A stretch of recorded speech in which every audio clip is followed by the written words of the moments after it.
Hi all నమస్తే అందరికీ. ఇది నా ఆఫీస్ డైరీస్ పార్ట్ 3 అనమాట. లాస్ట్ వీడియోలో చెప్పినట్టు ఆ సిస్టమ్‌కి కనెక్ట్ అయ్యే ఒక మిషన్ ఉంటుందన్నాను కదా! అది ఈ మిషనే. దీనికి ఒక మానిటర్ ఉంటుంది, కీబోర్డ్ ఉంటుంది. అండ్ అక్కడ మీకు కనిపిస్తున్నాయి కదా లైట్లు వెలుగుతూ, దాన్ని మ్యాగజైన్స్ అంటాం. ఫస్ట్ వచ్చినప్పుడు ఒక బాక్స్‌లా కనిపించింది కదా! అది మీకు టెక్స్ట్ మ్యాగజైన్స్ అంటాం.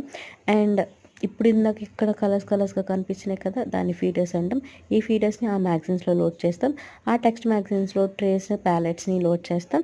అండ్ ఇక్కడ ఈ వెనియర్ క్యాలిపర్స్ ఎందుకుంది, ఆ డైరీ ఏంటి, గోల్ అంతా ఏంటి అనుకుంటున్నారా?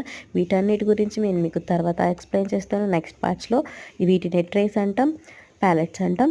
And pick and place. Pick ఏం పిక్ చేస్తుంది, ఏం ప్లేస్ చేస్తుంది, కాంపోనెంట్ని పిక్ చేస్తుంది, ప్లేస్ చేస్తుంది పీసీబీ మీద. ఇదంతా ఈజీ అంటే బ్యాక్గ్రౌండ్ మీద చాలా వర్క్ చేయాలి. ఈ మిషన్ కెపాసిటీ వచ్చేసి 1 అవర్కి 1.5 lakh కాంపోనెంట్స్ని ప్లేస్ చేస్తుంది. మీకు కనుక నా వీడియో నచ్చితే please do like, share and subscribe. Bye bye.